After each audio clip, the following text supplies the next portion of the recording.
Hello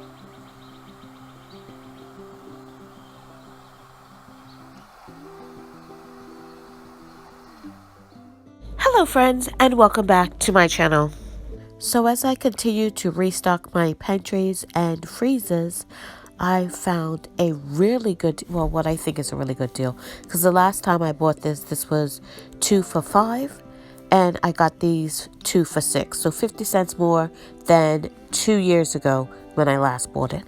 And this is bacon. Now I have quite a bit of it. And usually what I do is I just put it in the freezer. I've never tried to can this. But because I have so much of it, and I have a little bit of freezer space because we've been eating down our fridge and freezers for the last 14 months, I am not going to put it in the freezer, and I'm going to try and can this. So I have my parchment paper here. I have some natural parchment paper, and I also have some of the white parchment paper.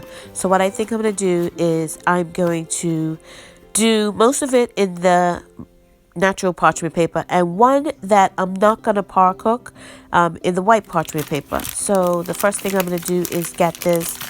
I have seen people do this without putting it in the oven and sort of par cooking it, and then with them putting it in the oven and sort of par cooking it.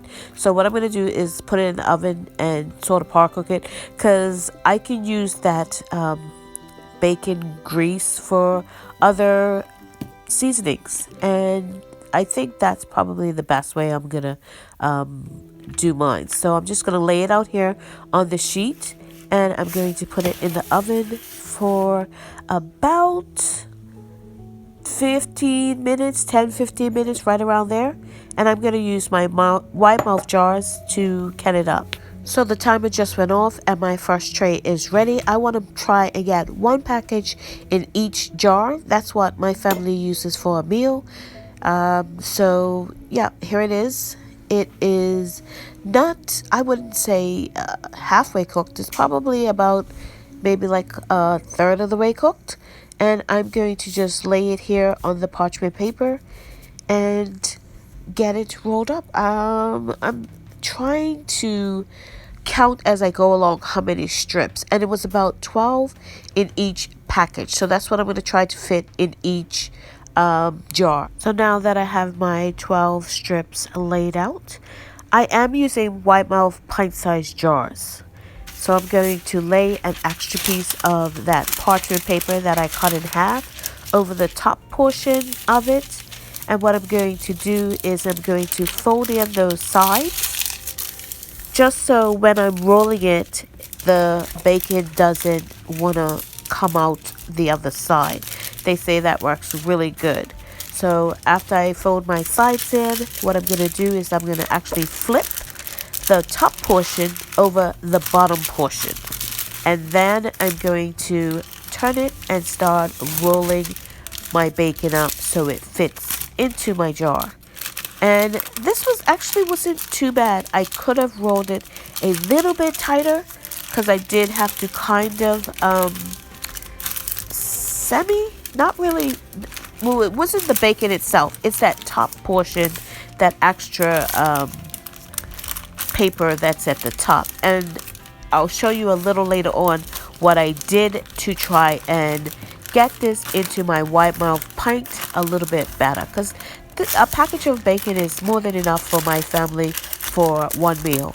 So I'm just rolling it here in, and I'm trying to be as tight as I can. And actually for the wide mouth for a package of bacon, I really didn't need to. You could probably have fit more in a jar than what I did. See how this is all this paper? So what I do is fold it over, and I'm actually just trying to stuff it down into the side. And I'll show you later on what I actually come up with. So here they are.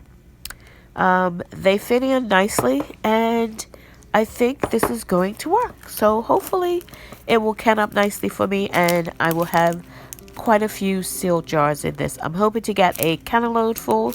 That's how much bacon I have, so let's see how this goes. And while the next batch of bacon is in the oven, what I'm going to do is really clean these rims because bacon is really greasy.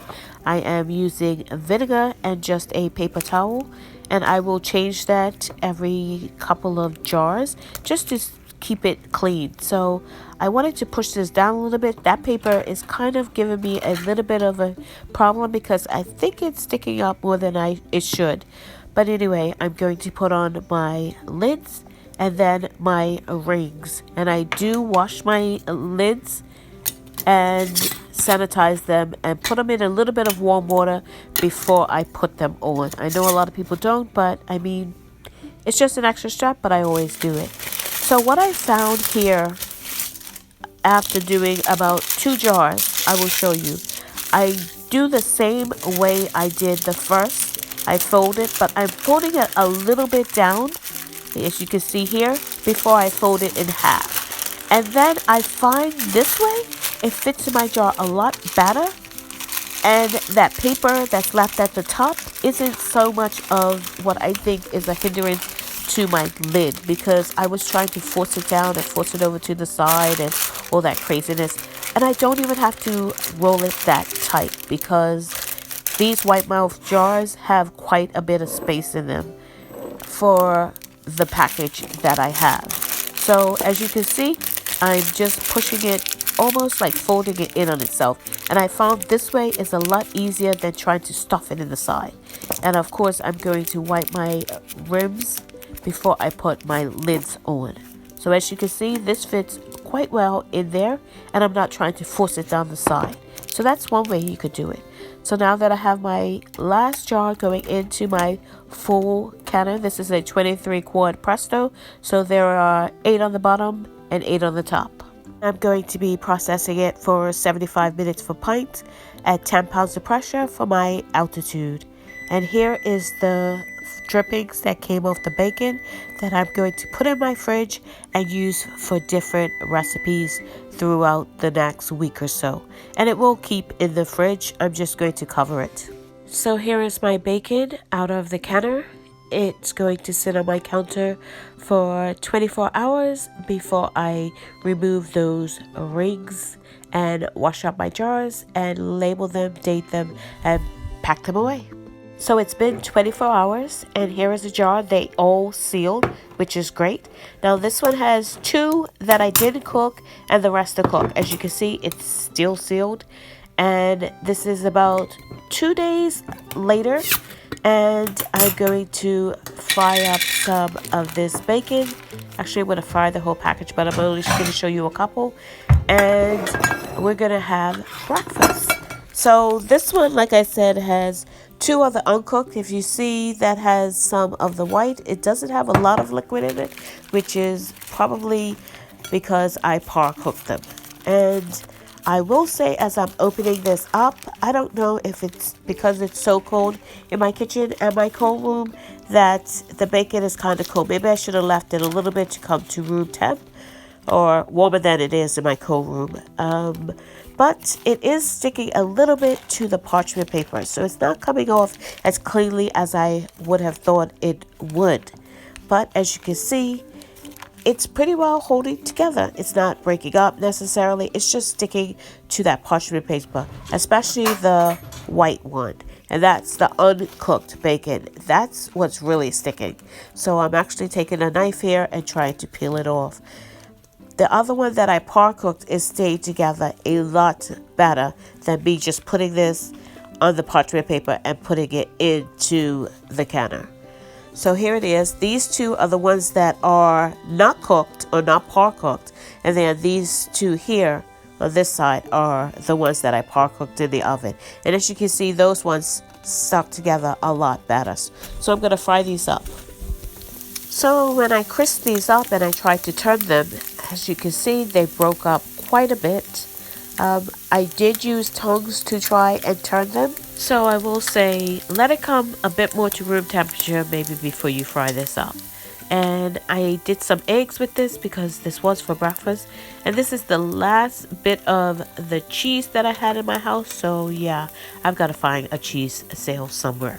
And this cheese actually is from Azure, probably a year and a half ago, and I did have it frozen. Just let it thaw out completely before you start grating it, and it doesn't crumble as much as if it was a bit frozen. As you can see, it's really soft. Thank you so much for watching. If you haven't subscribed, please subscribe and click that notification bell to be notified when I upload videos.